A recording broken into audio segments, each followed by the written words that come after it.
වාසය කරන අපේ ගරු කටයුතු දේශකයන්න් වහන්සේගෙන් අවසරයි ශ්‍රද්ධාවන්ත පින්වත්නි, අද කැම්බරා බෞද්ධ විහාරස්ථානයේ සිදු කෙරෙන සුවිශේෂී වූ පින්කම ඒ උතුම් වූ සද්ධර්ම දේශනාව එන් අපේ දේශකයන්න් වහන්සේ පිළිබඳව පින්නතන්ට අමුතුවෙන් හඳුන්වා දෙන්නට අවශ්‍ය කරන්නේ නැහැ. මොකද උන්වහන්සේ ඒ තරමටම කැම්බරා පින්නතන්ට සමීපයි. එන් අපේ ස්වාමීන්ද්‍රයන්න් වහන්සේ ලංකාවේ කොළඹහත නාරද බෞද්ධ ධර්මායතනාධිපති, ඒ වගේම අලව්ව තනසිහ ජාත්‍යන්තර විපස්සනා භාවනා මධ්‍යස්ථානයේ නිර්මාතෘ, ඒ වගේම අනුරාධපුර සිරි රහල් සෙනසුනේ නිර්මාතෘ, වගේම විචිත්‍ර ධර්ම කතික ශාස්ත්‍රපති රාජකීය පඬිත තලල්ලේ චන්දකිත්ති ස්වාමීන්ද්‍රයාණන් වහන්සේ, එනවහන්සේ අපේ පැවිදි සහෝදරයාණන් වහන්සේ නම. එන් අපේ චන්දකිත්ති හාමුදුරුවෝ උන්වහන්සේ, ඒ වගේම අපගේ ආචාර්යෝත්තමයාණන් වහන්සේ ගුරුදේවයාණන් වහන්සේලාගේ අඩිපාරේ ගමන් කරමින් අප්‍රමාණ ලෝක ශාස්ත්‍රික සේවාවක් සිදු කරන යතිවරයාණන් වහන්සේ නම. එන් මට මතකයි අපේ මහානායක මාහිමිපාණන් වහන්සේ අග්ග මහා පඬිත විද්‍යා විශාරද අතිපූජනීය මඩිහේ ශ්‍රී පඤ්ඤාසීහ මහානායක මාහිමිපාණන් වහන්සේ, ඒ වගේම අම්පිටියේ ශ්‍රී රාහුල ලොකු හාමුදුරන් වහන්සේ, නායක මාහිමිපාණන් වහන්සේලා දෙනම උන්වහන්සේලාගේ ආචාර්යයන් වහන්සේ හැටියට බැලෑනේ ශ්‍රී වජිරඥාන මහානායක මාහිමිපාණන් වහන්සේ අනුස්මරණය වෙන්න උන්වහන්සේගේ නමට උපහාර පිණිස මහරගම ශ්‍රී වජිරඥාන ධර්මායතනය නිර්මාණය කළා. ඒ මහරගම ශ්‍රී වජිරඥාන ධර්මායතනයෙන් ශාඛා ප්‍රශාඛා වශයෙන් දිවයිනේ බොහෝ ප්‍රදේශවල ශාඛා රාශියක් නිර්මාණය කරන්නට ඒ උතුමන් වහන්සේලාට භාග්‍ය ලැබුණා. ඒ අඩිපාරේ ගමන් කරමින් අපේ චන්දකිත්ති ස්වාමීන්ද්‍රයන්න් වහන්සේ අතිපූජනීය අම්පිටියේ ශ්‍රී රාහුල නායක මාහිමිපාණන් වහන්සේ අපේ ආචාර්යයන් වහන්සේ, උන්වහන්සේගේ නමට උපහාර පිණිස තමයි අනුරාධපුරේ සිරි රහල් සෙනසුන නිර්මාණය කළේ. ඒ වගේමයි අපවත් වී වදාළ මහානායක මාහිමිපාණන් වහන්සේ මඩිහේ ශ්‍රී පඤ්ඤාසීහාපිදාන මහානායක මාහිමිපාණන් වහන්සේගේ ශ්‍රී නාමයට උපහාර පිණිස අලව්ව පැනසිහ සෙනසුන භාවනා මධ්‍යස්ථානයේ බිහි කළා. ඉතින් අලව්ව පැනසිහ සෙනසුන උන්වහන්සේටම හැර වෙන කාටවත් එතන කටයුතු කරන්න පුළුවන් කමක් ලැබුණේ නැහැ. ඉතින් උන්වහන්සේ ඒ පිළිබඳව බොහොම හොඳට දන්නවා. අපිත් ඒ පිළිබඳව බොහොම හොඳට දන්නවා. ඒ සෙනසුන පිහිටි ඉඩම ඒ නිවස සහිතව ස්වාමීන් වහන්සේලා කීප නමකටම බාර දීලා තිබුණා මෙතන පන්සලක් කරන්න, ආගමික වැඩසටහනක් කරන්න කියලා. ඒ හැම හාමුදුරුවෝ මෙතන ඉන්නට බැරි වුණා. නොයෙක් විදිහේ හොල්මන් අවතාර භූත බලපෑම් මහා ගොඩකට යට වෙච්ච තැන. හැබැයි අපේ චන්දකිත්ති හාමුදුරුවෝ වැඩම කළාට පස්සේ උන්වහන්සේගේ පුණ්‍ය මහිමයට ඒ ස්ථානය දැන් සුපරිශුද්ධ වූ තුනුරුවන් වැඩ සිටින මනරම් වූ භාවනා මධ්‍යස්ථානයක් බවට පරිවර්තනය කරන්න අපේ හාමුදුරන්ට ශක්තිය ලැබුණා. ඉතින් උන්වහන්සේ ඒ තරමටම පුණ්‍යවන්තයි, ඒ තරමටම භාග්‍යවන්තයි. අද ඒ ස්ථානයේ ඔයයන්ට ගියහම බලන්න පුළුවන් මොන වගේ රමණීය ස්ථානයක්ද කියලා. ඉතින් උන්වහන්සේ ඕස්ට්‍රේලියාවේ බොහොම අවිවේකී කාලයක් ගත කරන්නේ. දැන් උන්වහන්සේට දිගටම වගේ වැඩසටහන් තිබෙනවා. මේ කැම්බරා දවස් 2ක් ගත කරන්නේ. ඉතින් අනෙක් ප්‍රාන්ත වලටත් වැඩම කරන්නට තියෙන අතරේ ඒ වෙහෙස මහන්සිය නොබලා අපේ ගෞරවනීය ඉල්ලීම පිළි අරගෙන උන්වහන්සේ අප කෙරෙහි අනුකම්පාවෙන් වැඩම කළා. නිසා අපි බොහොමත්ම ගෞරවයෙන් උන්වහන්සේ নমස්කාර පූර්වකව පිළිගැනීමක් හැටියට පින්වත් හැම දිනාම සාධනාදයක් පවත්වන්න අපි මේ මොහොතේ උන්වහන්සේට ආරාධනා කර සිටිනවා. අප කෙරෙහි අනුකම්පාවෙන් ඒ උතුම් වූ සතහන් දේශනාව සිද්ධ කර දෙන හැටියට ගෞරව নমස්කාර පූර්වකව දෛවි කවුරු නැවත සාදුකාරයක් පවත්වන්න. සමන්ත චක්කවාලේසු අත්‍රා ගච්ඡන්තු දේවතා සද්ධම්මං මුනි රාජස්ස සුනන්තු සග්ග මොක්ඛදම් ධම්ම ශ්‍රවණ කාලෝ අයං භදන්තා ධම්ම ශ්‍රවණ කාලෝ අයං භදන්තා ධම්ම ශ්‍රවණ කාලෝ අයං භදන්තා නමෝ තස්ස භගවතු අරහතෝ සම්මා සම්බුද්දස්ස නමෝ තස්ස භගවතු අරහතෝ සම්මා සම්බුද්දස්ස නමෝ තස්ස භගවතු අරහතෝ සම්මා සම්බුද්දස්ස තස්මා දිහතේ ගහපති එවං සික්ඛිතබ්බං කාලේන කාලං පවිවේකං පීතිං උපසම්පජ්ජ විහෙරියාමාති.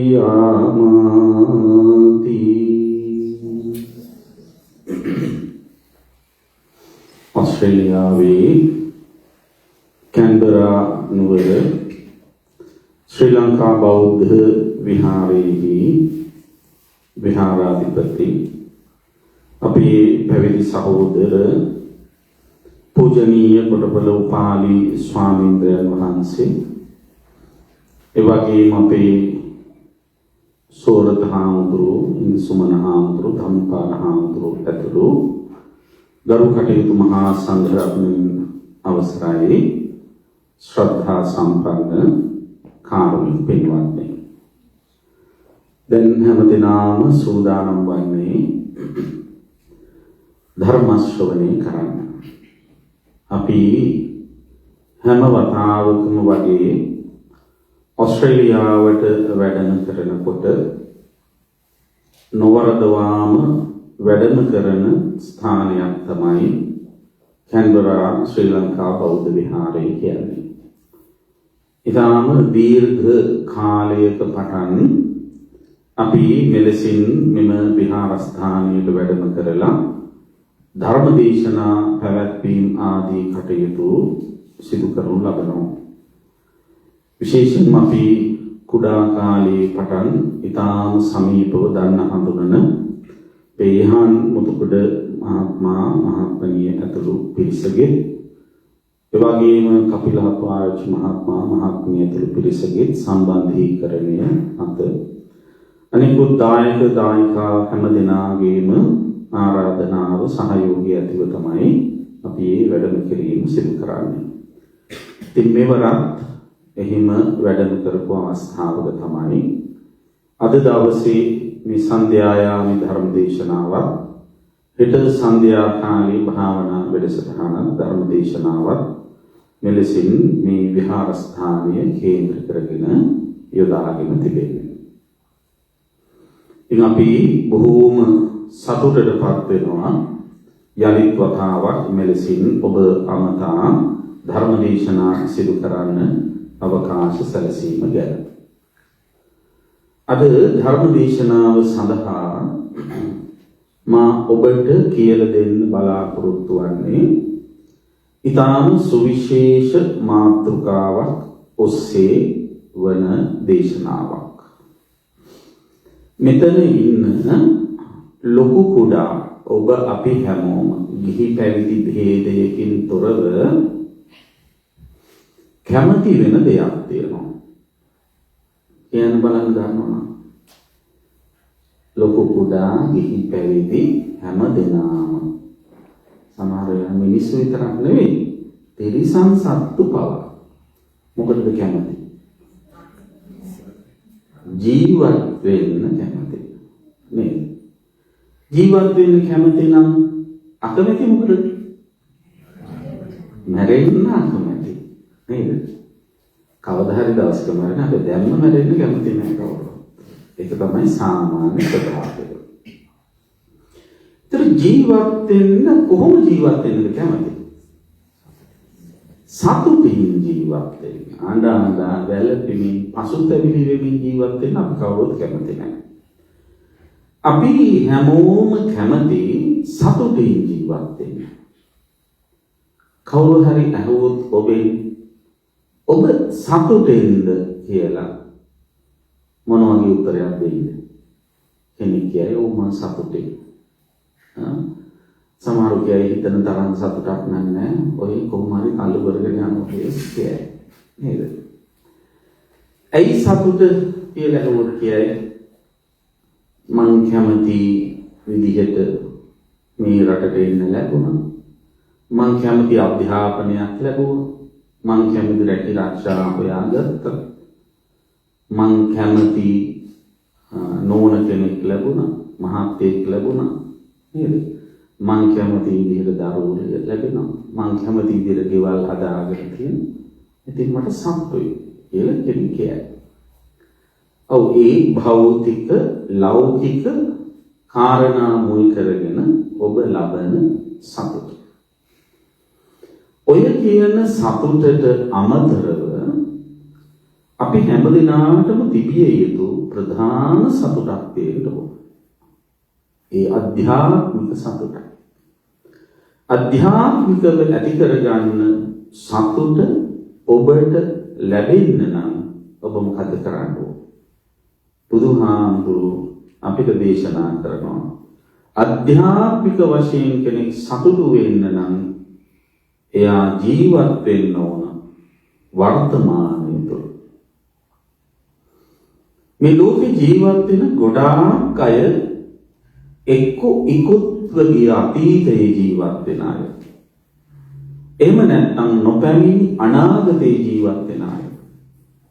එහෙම අය ඇතමින් සතුටින් ඉන්නවා කියලා කල්පනා කළා හරියට බැලුවොත් ධර්මානුකූලව ඔවුන් සොයන සතුට හැබැයි විමුක්තිය සැනසෙල්ල ඒ තුල නැහැ.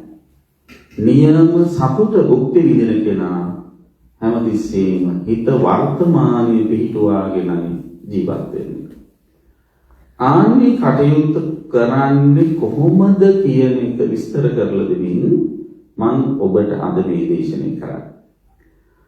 ඒ සඳහා මම යොදා ගන්න සූත්‍ර දේශනාවක් තියෙනවා.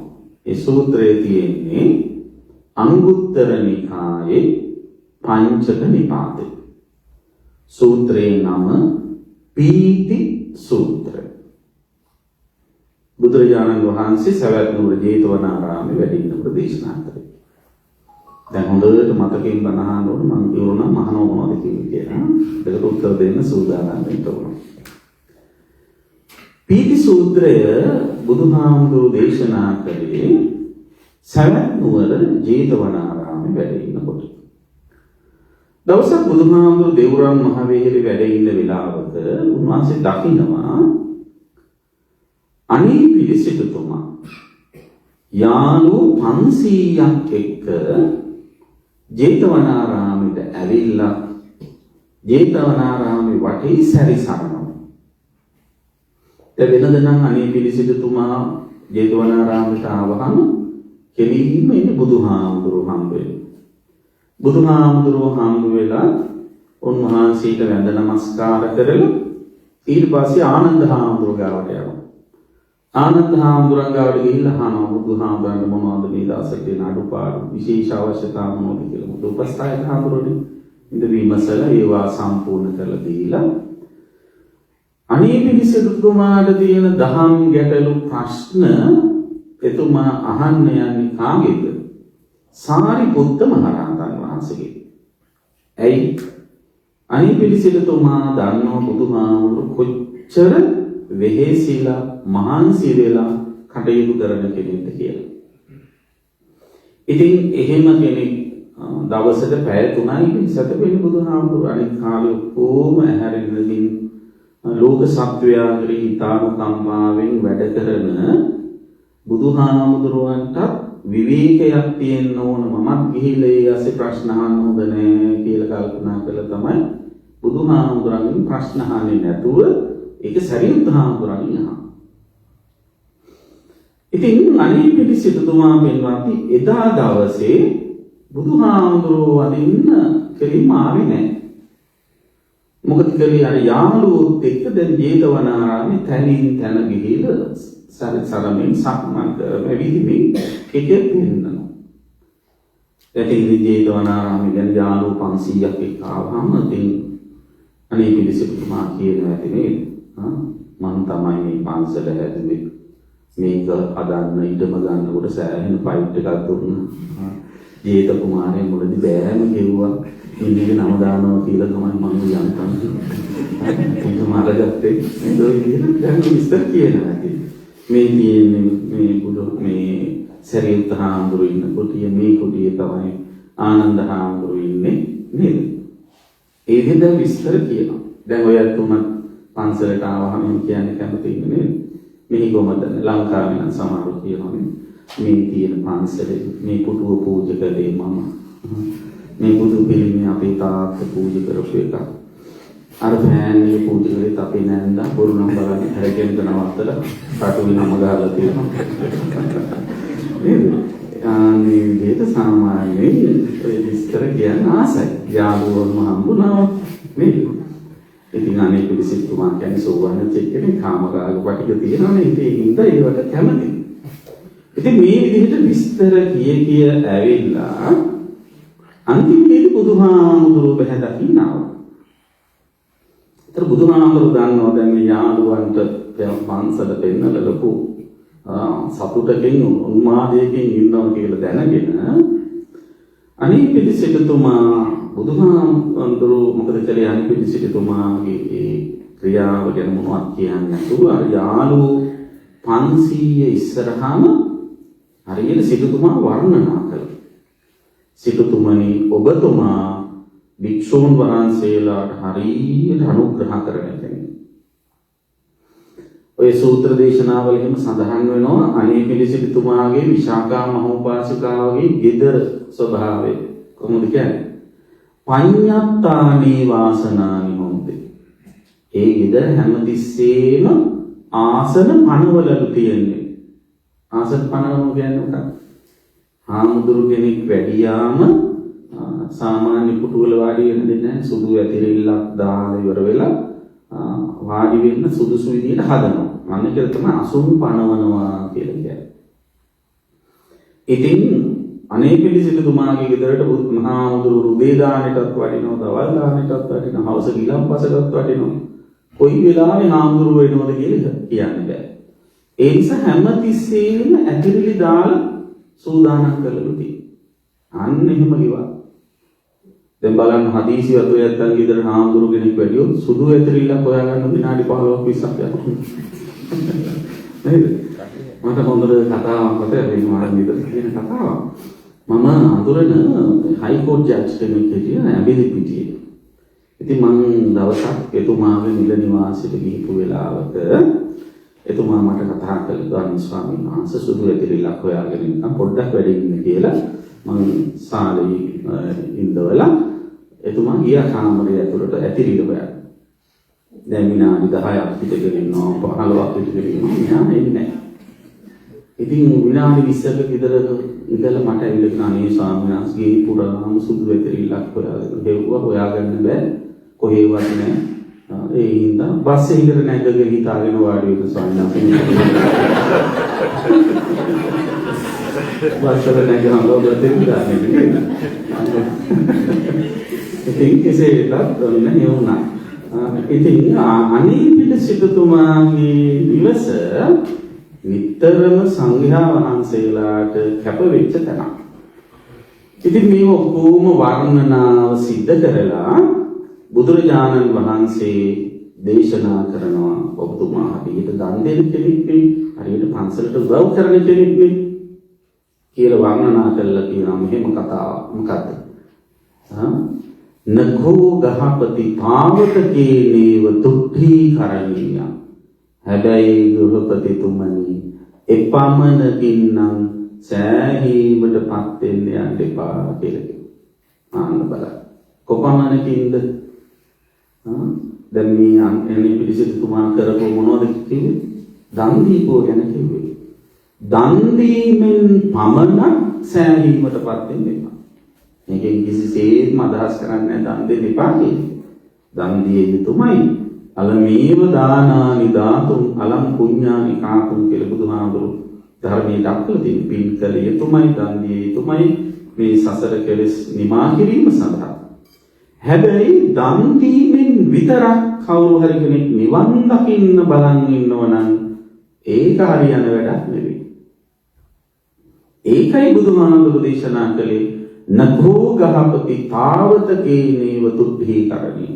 එපමණකින් නම් සතුටු වෙන්න හිතන්න එපා. බෞද්ධික වශයෙන් අපේ මූලිකම ඉලක්කය වන්නේ නිවන් දකින්න. ඒ නිවන සාක්ෂාත් කර ගැනීමට නම් අපි මොනවද කරන්න ඕන? දැන් මෙන්න මෙතන ඉඳලා අපි ඒ පිළිබඳව අවධානය යොමු කරනවා. දැන් පින්වත්නි කවුරු හරි කෙනෙක් ඔය අත්ංගෙන් අහුවොත් නිවන් දකින්න මොනවාද කරන්න ඕන කියලා අපිට එක එක උත්තර දෙන්න පුළුවන්. ඊළඟ නිවන් දකින්නවා කියන්නේ මොකද්ද කියලා අහුවොත් තව උත්තර දෙන්න පුළුවන්. සරලව කියන්න බලන්න නිවන් දකින්නවා කියන්නේ මොකක්ද? නැවත ඉපදීම නැති කිරීම. ඔන්න ඒක උත්තරයක්. හරි. තව කියන්නේ ඔගේ දන්න උත්තර දෙන්න. සක්කාය දිට්ඨිය ප්‍රධාන කියලා. තව මොකද? චතුරාර්ය සත්‍ය ධර්මය අවබෝධ කරගන්න. හරි. තව සසර ගමන අවසන් කිරීම. සියලු දුක් නැති කර දැමීම. සියලු කෙලෙසුන්ගේ නිදහස් වීම. ඔය ඔක්කොම උත්තර හරි. නේද? දැන් ඔය කියන විදිහේ නිවන දුක් නැති කරන්න, කෙලෙස් දුරු කරන්න, සත්‍ය අවබෝධ කරගන්න මොකක්ද කරන්නේ? නිවන් සප ලැබේවා කියවම සාදු කියනවා. ඒක තමයි ගොඩක් අය හිතන්නේ ඉතින් සාදු කියනවා. දන්න කාලේ ඉඳලා නිවනක් නැහැ. නේද? එහෙනම් නිවන කියලා කියන්නේ ලෙසින් සාදු කියූ පමණින් සාක්ෂාත් කර හැක්කක් නෙවෙයි. අපි කිව්වොත් නිවන් දකින්නවා යනු සියලු කෙලෙස් දුරු කිරීමයි කියලා. ඔන්න එහෙම අදහසක් අපි ඉස්සරහට ගමු. ආර්ථික ඔක්කොම අදහස් හරි. ඒ අතර එකක් තමයි නිවන් දකින්නවා යනු සියලු කෙලෙස් දුරු කිරීමයි. මට කියන්න ඔයත් දන්න විදිහට අපේ හිතේ තියෙන අප්‍රමාණ කෙලෙස් අතරේ අපි දීර්ඝ සංසාරයකට ඇද දාලා ගමන් කරවන්න දුක් විඳවන්න හේතු වෙච්ච මුල් වෙච්ච ප්‍රධාන කෙලෙස් තියෙනවා දෙකක්. මොකද දෙක? අවිද්‍යාවයි තණ්හාවයි. අවිද්‍යාවයි තණ්හාවයි. බුදුහාමුදුරු ධර්මයේ දේශනා කළා තියෙනවා අනමතග්ගෝ යම් භික්ඛවේ සංසාරෝ පුබ්බා කෝටින පඤ්ඤාය. මහණෙනි මේ සංසාරේ කියන එක අනවරාග්‍රක. ඒ කියන්නේ ආරම්භය හොයාගන්න බැරි එකක්. පුබ්බා කෝටින පඤ්ඤාය. එච්චරට දීලා. පෙර ආරම්භක කෙලවරක් හොයාගන්න බැරි අනවරාග්‍ර සංසාර ගමනක අපි යෙදෙන්නේ. ඒ සංසාර ගමන යෙදෙන්න හේතුව මොකද්ද? අවිජ්ජා නීවරණානං සත්තානං තණ්හාය සංයෝජනා. අවිද්‍යාවෙන් වැහිච්ච සත්වයෝ අවිද්‍යා නීවරණා. මොකද කරන්නේ? අවිද්‍යාවෙන් වැහිලා තණ්හාය සංයෝජනා. තණ්හාවෙන් බැඳෙනවා. තණ්හාවෙන් මොනවද බැඳෙන්නේ? තණ්හාවෙන් බැඳෙන්නේ සංස්කාරවල. ඒතර සංස්කාර කියලා කිව්වහම ඒක බොහොම පෘතුල පළල් අදහසක්. මේ ලෝකේ හේතුන් නිසා හටගන්න යමක් වේද අන්නේ හැම දෙයකටම කියන පොදු නම තමයි සංස්කාර. එතකොට ඇහැ කන නාසය දිව ශරීරය මනස කියන ඉන්ද්‍රයන් හයක් හේතුන් නිසා හටගන්නේවා. ඒවත් සංස්කාර. ඒවා ඇසුරේ තියෙන රූප වේදනා සංඥා සංඛාර විඥාන කියන පංචස්කන්ධය හේතුන් නිසා හටගන්නේවා. ඒ නිසා පංචස්කන්ධය සංස්කාර. අර කියන ඇහැ කන නාසය ඉන්ද්‍රයන්ට ගෝචර වෙන රූප ශබ්ද ගන්ධ රස ස්පර්ශ ධර්ම කියන මේ අරමුණු හේතු නිසා හටගත් ඒවා. ඒ නිසා ඒවත් සංස්කාර. එතකොට මෙන්න මේ කියන හේතුන් නිසා හටගත් සංස්කාරවල ස්වභාවය නිසිලසින් දන්නේ නැතිකම තමයි අවිද්‍යාව කියන්නේ. එතකොට මේ අවිද්‍යාව පදනම් කරගෙන මොකද වෙන්නේ? අන්න අර පංචස්කන්ධයේ තණ්හාවෙන් බැඳෙනවා. අර රූප වේදනා සංඥා සංඛාර විඥාන කියන ඉන්ද්‍රියවල ආයතනවල ඊට පස්සේ රූප ශබ්ද ගන්ධ රස ස්පර්ශ ධර්ම කියන අරමුණු වල මොකද වෙන්නේ? තණ්හාවෙන් බැඳෙනවා. ඇහැ කන නාසය දිව ශරීරය මනස කියන ඉන්ද්‍රියයන්ගෙන් තණ්හාවෙන් බැඳෙනවා. ඒකට ගෝචර වෙන අරමුණු වල තණ්හාවෙන් බැඳෙනවා. එතකොට ඒ අරමුණු වල තණ්හාවෙන් බැඳුනා මොකද කරන්නේ? අන්නේ අරමුණු භුක්ති විඳින්න පරිහරණය කරන්න පුළුවන් තැන්වල ඉපදෙන්න කැමැත්ත ඇති වෙනවා. ඒ කැමැත්ත ඇති වුණාම අන්න කාම ලෝකවල රූප ලෝකවල අරූප ලෝකවල ඉපදෙන්න අවශ්‍ය කරන සංස්කාර කර්ම රැස් කරනවා. ඒ රැස් කරපු කර්ම වලට අනුව ඒ භවවල ඒ ලෝකවල උපදිනවා. එහෙම ඉපදෙන්නේ මැරෙමින් දිගට මේ කර්ම රැස් කරන තුරාවට අවිද්‍යාවෙන් වැහිලා ඉන්න තුරාවට සංසාරේ සැරිසරන. එහෙම සසර සැරිසරනකොට ඒ සැරිසරීමට ආවේනික වෙච්ච ජාති දුක, ජරා දුක, ව්‍යාධි දුක, මරණ දුක, අප්‍රිය සංප්‍රයෝග, ප්‍රිය විප්‍රයෝග ආදී දුක් වලට මුහුණ දෙන්නේ. ඉතින් සසර සිටින තුරාවට සසර සැරිසරන තුරාවට ඔන්න ඔය විදිහට දුක් විඳින්න වෙනවා. එතකොට ඔන්න මතක තියාගන්න නම් සංසාරේ අපේ හිතේ පවතින ප්‍රධාන අකුසල සිතිවිලි දෙකයි. මොකද්ද? අවිද්‍යාවයි තණ්හාවයි. දැන් මෙතන ඉන්න කාට හරි කියන්න පුළුවන්ද මගේ හිතේ අවිද්‍යාව පහළ වුණේ අහවල් දවසේ අහවල් නිශ්චිත වෙලාවට කියලා කියන්න පුළුවන්. කියන්න පුළුවන්. කාටවත් කියන්න බෑ නේද? මගේ හිතේ ඉස්සෙල්ලම අවිද්‍යාව පහළ වුණේ 1976 සැප්තැම්බර් මාස 28 වෙනිදා පස්වරු 6 දිවස. ඒක කියන්න පුළුවන්. එහෙම කියන්න බෑ. ඒතර කවදානම් මේ සසරට අපි පිවිසුනාද කියලා කියන්නේ බැරි තරමට සංසාරේ දීර්ඝයි.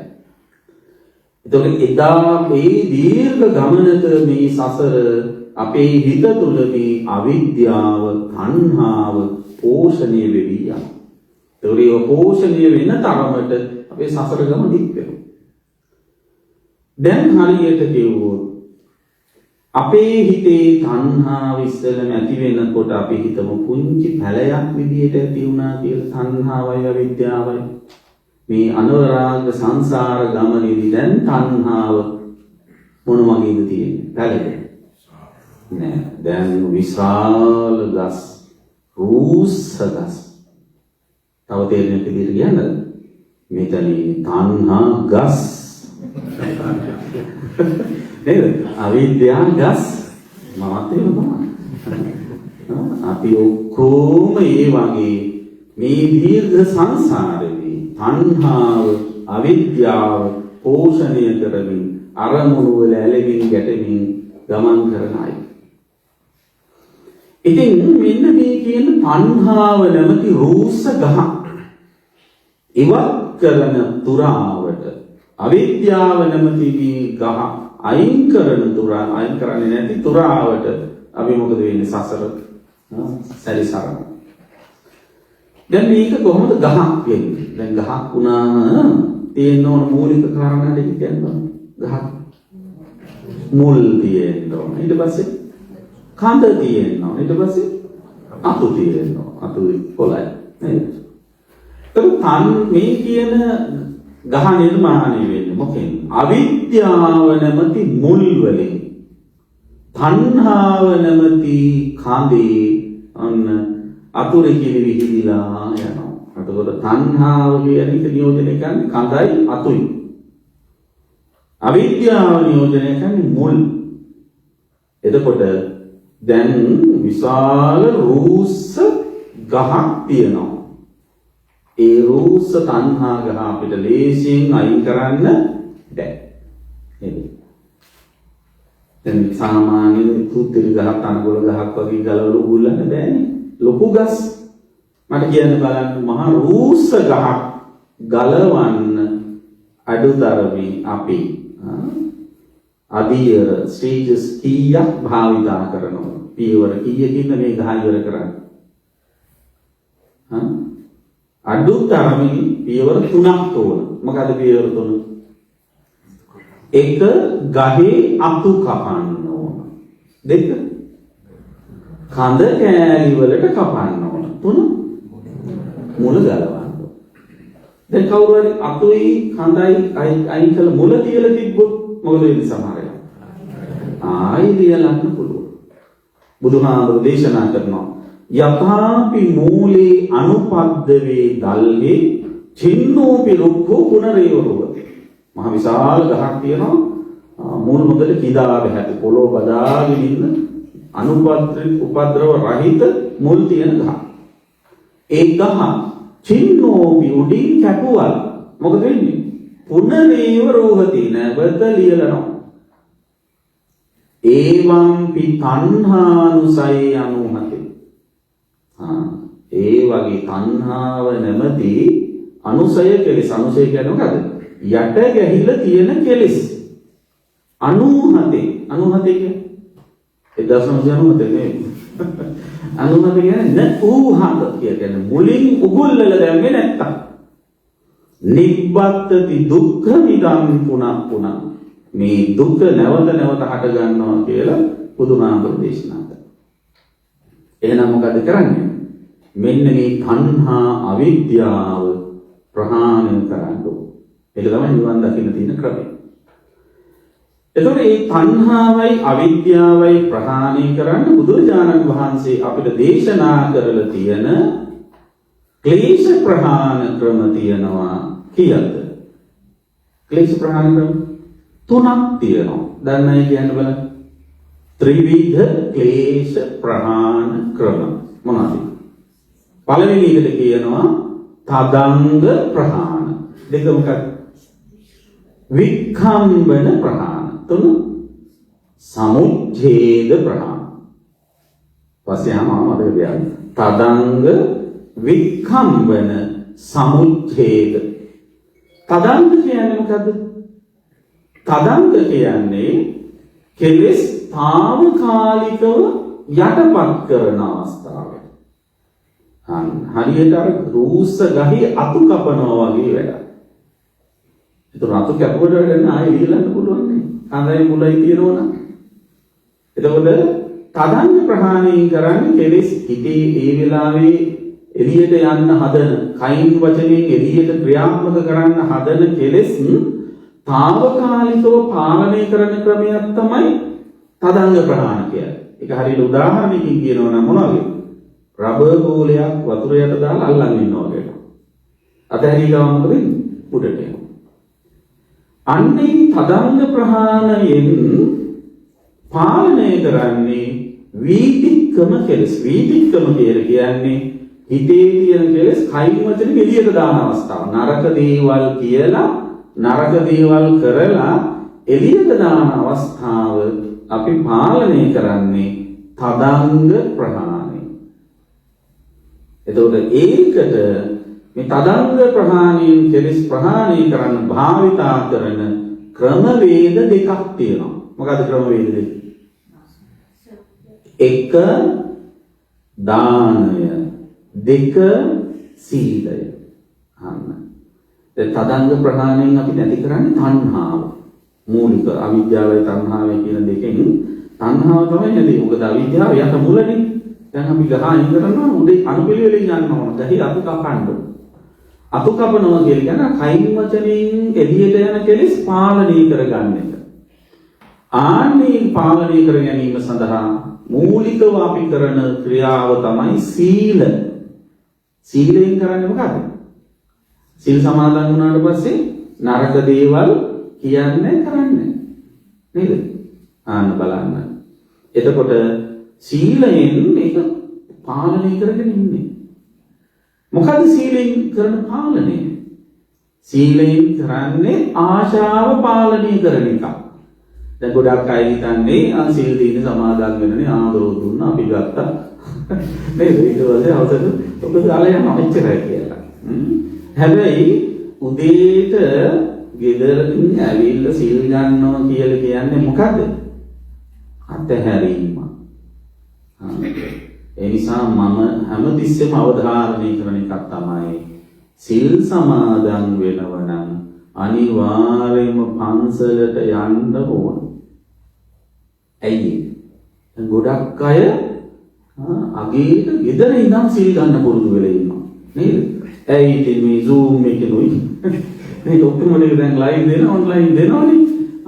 ඉතින් ආයෙත් බලාගෙන YouTube එකත් ඔන් කරගෙන TV බලාගෙන සෝෆා එකේ වෙලා වාඩි වෙලා රිමෝට් එක අතේ තියාගෙන කැමති හාමුදුරු සිලෙක්ට් කරගෙන හරි නේද ඔය ටිප්ස් ටිකක් මොනවා හරි තාත්තා අපි හිතමු ඔබ හරියන්නේ ඒක නෙමෙයි සිල් ගන්න ගොඩක් අය හිතන්නේ බණ අහන්න කියලා බණ අහන්න පුළුවන් දැන් ඔච්චර මාධ්‍ය ඉවර වෙලා තියෙනවා සීලය කියන්නේ නෙක්ඛම්ම අතහැරීම සීල සමාදන් වීමෙන් වෙන්නේ නෙක්ඛම්ම සීල පාරමිතාවට අමතරව නෙක්ඛම්ම පාරමිතාව දිනු වෙනවා. අගාරස්ම අනගාරියන් කියන தත්ත්වයට එන්න ඕන සීලේ.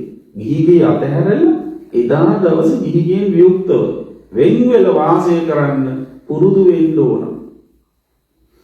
එතකොට එහෙම ගිහිගෙන් අයින් වෙලා පන්සලට එනකොට ඒ තුල ලොකු අතහැරීමක් සිද්ධ වෙනවා. ඊට පස්සේ සිල් සමාදන් වෙනකොටත් මොකද කරන්නේ? ඒ තුල අතහැරීම වෙන්නේ. මම නිතර කියන එක. ඔයත් දන්නවා. ඔය හැම සිල්පදයකම අපි අවධාරණයෙන් කියන සමාන වචන දෙකක් තියෙනවා. කියන්න බලන්න ගන්නවා. මොකද වචන දෙක? හැම සිල්පදයකම තියෙනවා. එක වේරමණී දෙක සමාධිය. සමාධිය කියන්නේ කැමැත්තෙන් වැළඳ ගන්නවා කියන්නේ. වේරමණී කියන එක. වලකිනවා කියන්නේ. මොකද වලකින්නේ? කැමැති දේවල් නොකර ඉඳීම. තුල තමයි වලකින. කැමැති දේවල් කරන්න තියෙන ආසාවෙන් වලකිනවා. ආනික වේරමණී කියන්නේ. වචනයක් තියෙනවා නිතර අහලා තියෙනවා. රමණී මොකද තියෙනවා? රමණී කියන්නේ ලස්සනයි. රමණීයයි කියන්නේ රමණීය නිසා මිනිස්සු ධර්මයේ දන්නේ නැති අය මොකද කරන්නේ? රමණය වෙනවා. රමණී කියන්නේ මොකක්ද? රමණී කියන්නේ ඇලෙනවා. රමණය වෙනවා කියන්නේ ඇලෙනවා කියන්නේ. එතකොට රමණී කියන වචනේ තියෙන ඇලීම කියන එක. ගොඩක් රමණීල දාන්නේ නැද්ද? නේද? ඒතර රමණී කියන්නේ ඇලීම නම් වේරමණී කියන්නේ මොකක්ද? නොයලීම. මේ ලෞකික ලෝකේ ගොඩාක් මිනිස්සු පානාතිපාතා රමණී ඒ කියන්නේ සත්තු මරන්න ආසයි කැමති. අනිත් කැමැත්ත තමයි අතහරින්නේ මොකක් කියලාද? පානාතිපාතා වේරමණී කියලා. එතකොට මේ සිල්පදේ සමාදන් වීම තුළ අන්න ඒ ආශාව පාලනය වෙනවා. යටපත් වෙනවා.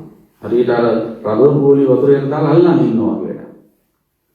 ඊළඟ සාමාන්‍ය ලෝකේ මිනිස්සු අදින්නාදාන රමණී. ඒ කියන්නේ නොදුන් දේවල් ගන්න ආසයි.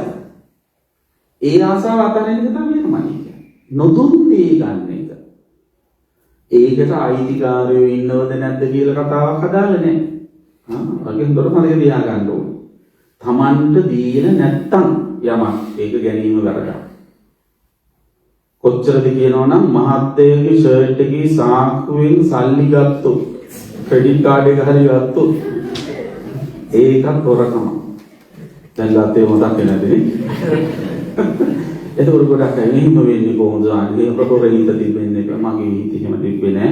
මහත්තයගේ සල්ලි අනිත් එක මගේ සල්ලි වගේනේ. මොකද මහත්තය මගේනේ. සල්ලි ගන්න ඕන නම් මගේ වෙන්නේ.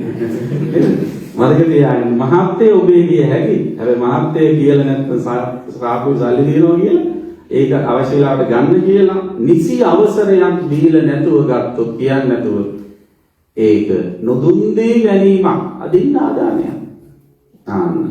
සාමාන්‍ය එහෙම ගොඩක් අය නොදුන් දේ ගන්න ආසයි. ඒ ආශාව අතහරින එක තමයි වේරමණී කියන්නේ. අන්න ඒ විදිහට දැන් දෛනික ජීවිතේ පන්සිල් ඊට පස්සේ මොකද කරන්නේ? පොයට අටසිල් සමාදන් වෙලා අර ආශාව අතහරින එක තව වැඩි කරනවා. දියුණු කරනවා. කොහොමද කරන්නේ? සාමාන්‍ය මිනිස්සු 12න් පස්සේ ආහාර අනුභව කරන්න කැමති විකාල භෝජන රමණී නේද? එතකොට පොයේ සීල් සමාදන් වෙලා මොකද කරන්නේ? වේරමණී කියන කාර්යය.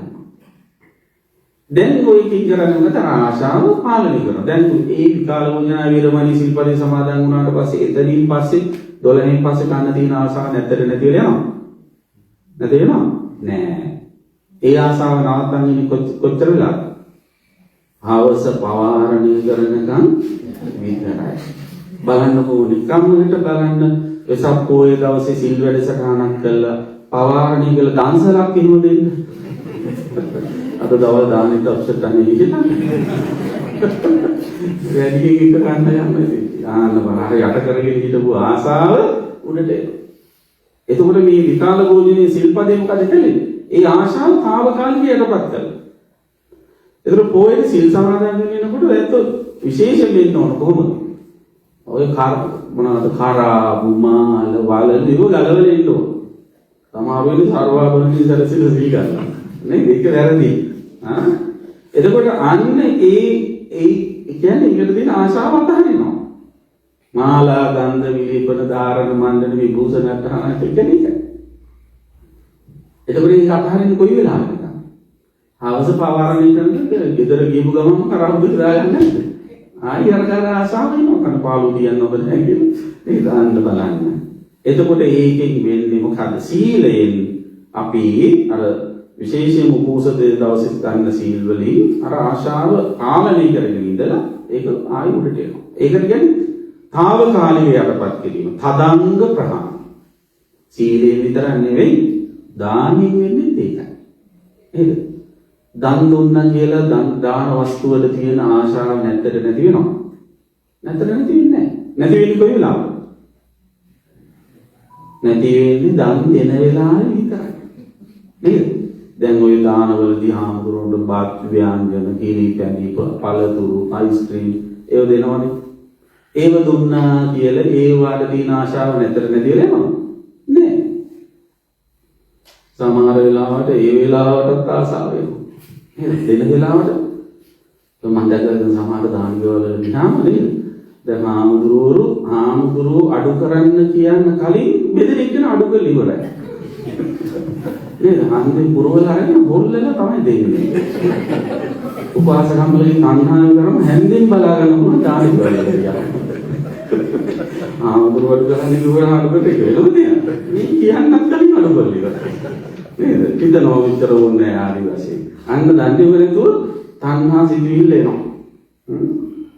ඊට පස්සේ ආමුදුර වළඳලා ගියාට පස්සේ අර වස්තු වල තියෙන ආශාව නැතර නැති වෙනවා.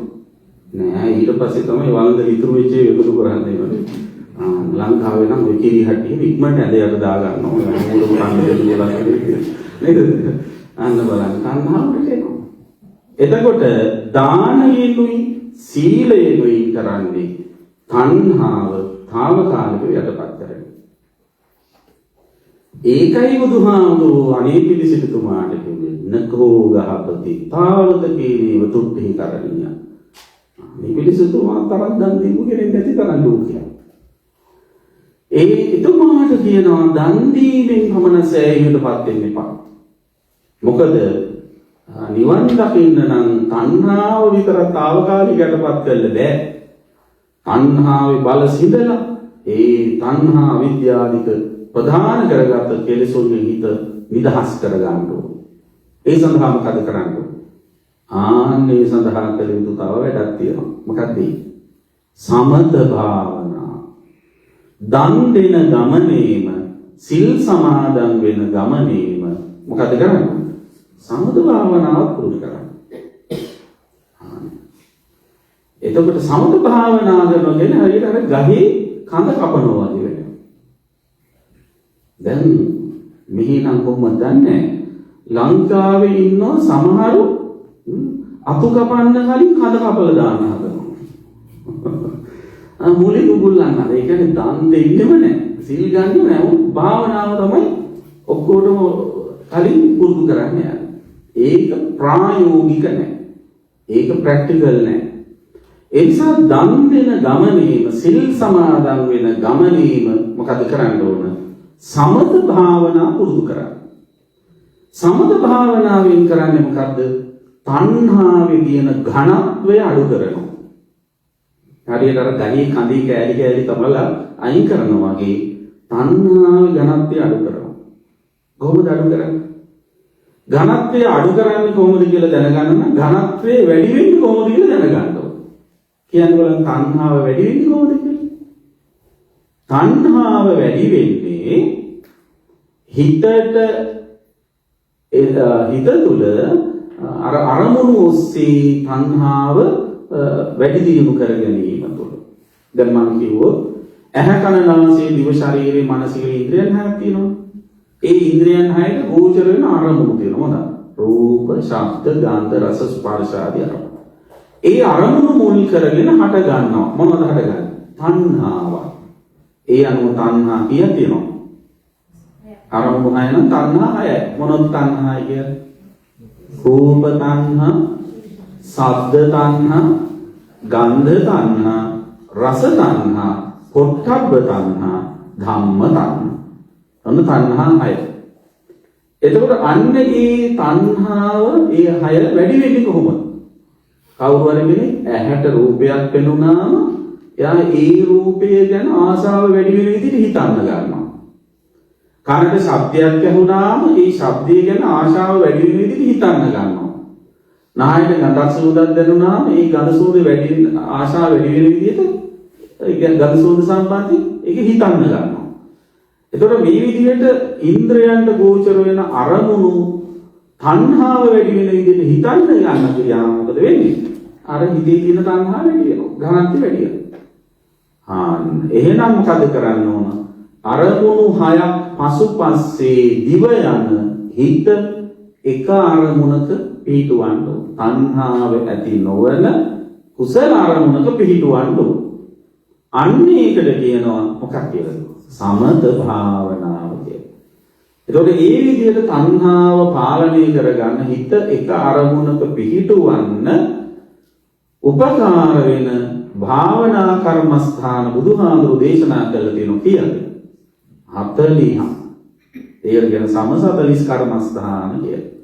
අන්නේ සමත භාවනා කර්මස්ථාන 40 එකක් තෝරගෙන ඒ අරමුණට හොඳට ફોකස් කරගෙන ඉන්නකොට හිත වෙන අරමුණු වල දුවන්නේ නැති නිසා තණ්හාව වර්ධනය වෙන්නේ.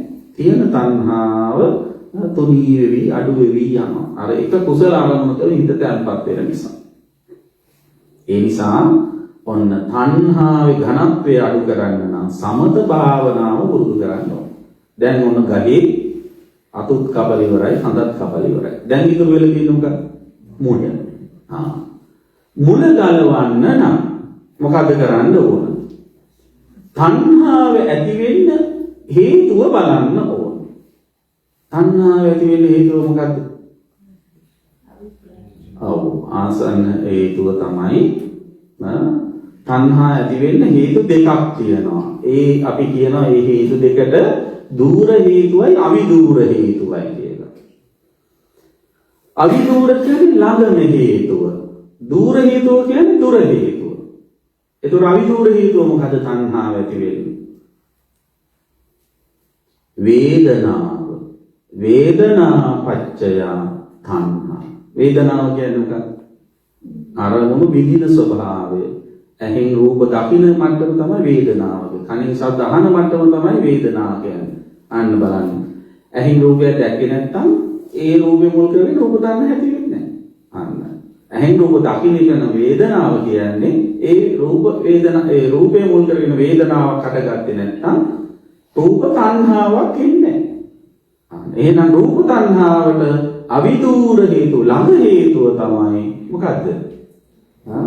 චක්කු සම්පස්සජ වේදනාව. එහෙන් රූප දකින්න එක. එතකොට දූර හේතුව මොකක්ද? දූර හේතුව තමයි අවිද්‍යාව. අවිද්‍යාවෙන් වෙහිච්ච ඉඳ තණ්හාව ඇති වෙනවා ඒකයි.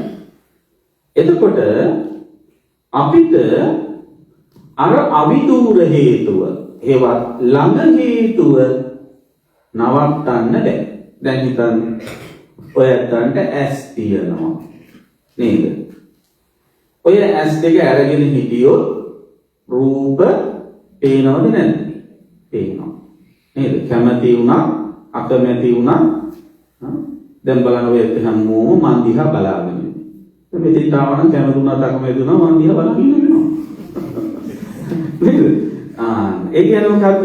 චක්කු සම්පස්සජ වේදනාව නවත්තන්න බැහැ. නේද? ඒ ඇතින වේදනාව නවත්තන්න බැහැ. එතකොට මේ වේදනාව මුල් කරගෙන ඇති වෙන තණ්හාව නවත්තන්න නම් මොකද කරන්න? වේදනාව නවත්තන්න බැරි නම් තණ්හාව නවත්තන්න නම් මොකද කරන්න ඕන?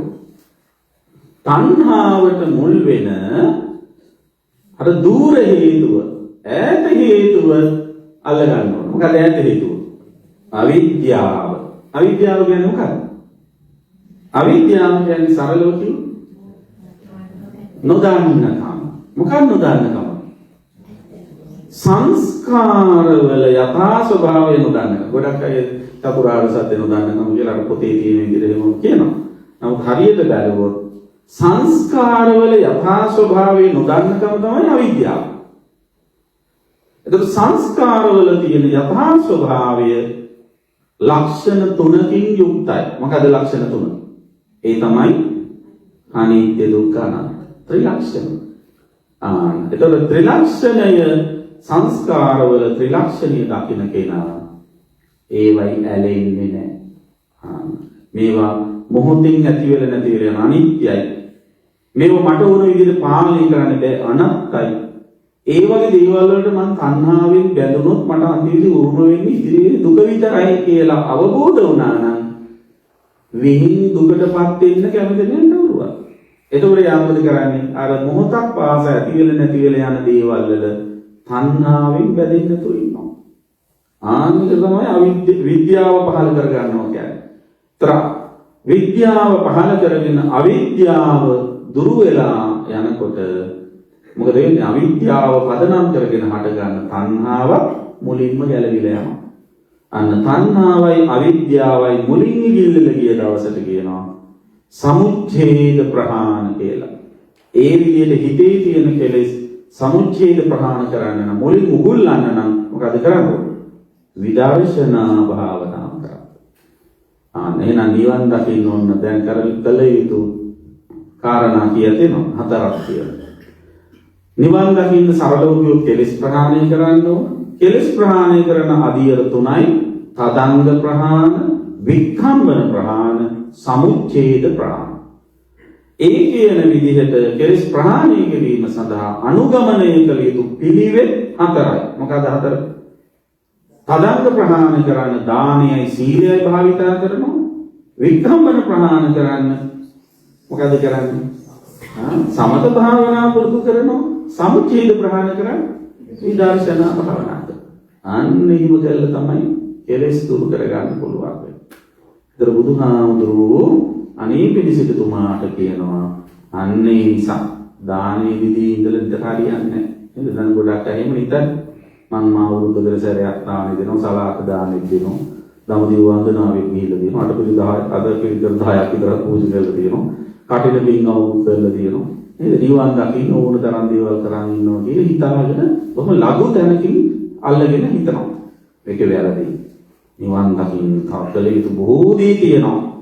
අන්නේ සඳහා යොහුසුළු වෙන්න ඕන, අප්‍රමාදී වෙන්න ඕන. ඒ සඳහා මේ ක්‍රමය හොඳින් අනුගමනය කරන්න ඕන. ඒ නිසා බුදුහාමුදුරුවෝ අනේ පිළිසිතුමාට කියනවා තස්මාතියතේ ගහපතේ වංශිකිතප්පා. ඒ හිතවතුන් මෙන්න මේක හිතන්න ඕන. කොහොමද හිතන්න ඕන? කාලේන කාලං පවිවේකං පීතිං උපසම්පජ්ජ විහෙරෙය්‍යා.